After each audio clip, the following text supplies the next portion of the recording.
Assalamualaikum warahmatullahi wabarakatuh. Terima kasih sudah klik video ini.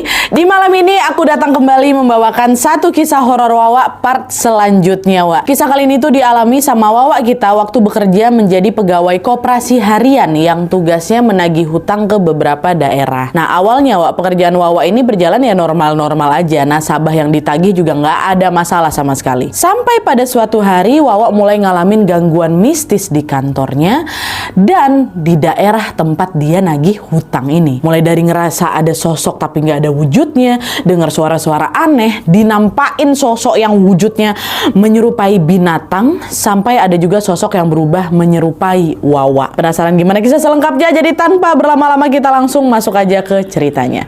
Check it out.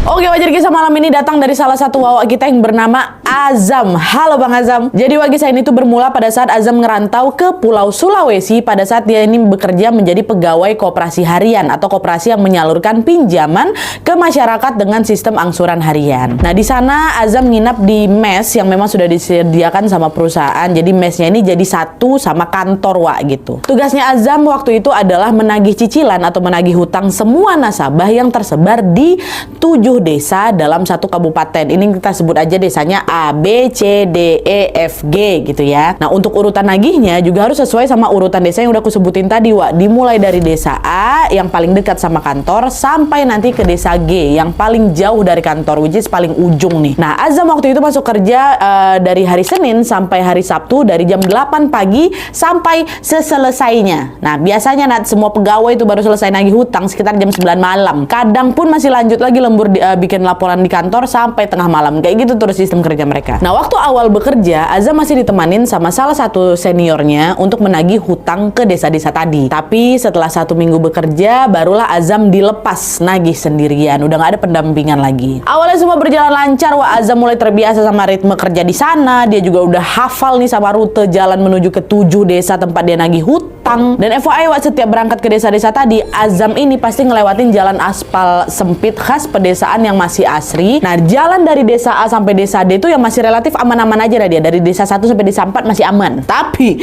memasuki desa E sampai desa G itu jalanannya makin sepi. Sepanjang jalan tuh cuma ada pohon-pohon dan juga beberapa warung di pinggir jalan. Sepi. Dan ada satu jalan di dekat desa E, desa kelima yang gelap kali. Ini kalau malam udah malam datang nih ya, itu pasti gelap karena memang nggak ada penerangan dan pohon-pohonnya itu juga rimbun kali nih dekat jalan di E itu. Nah, selama 2 minggu bekerja, Azam nggak pernah ngalamin kejadian aneh apapun, baik di kantor maupun di desa-desa tempat dia nagih hutang ini. Tapi setelah 1 bulan kerja,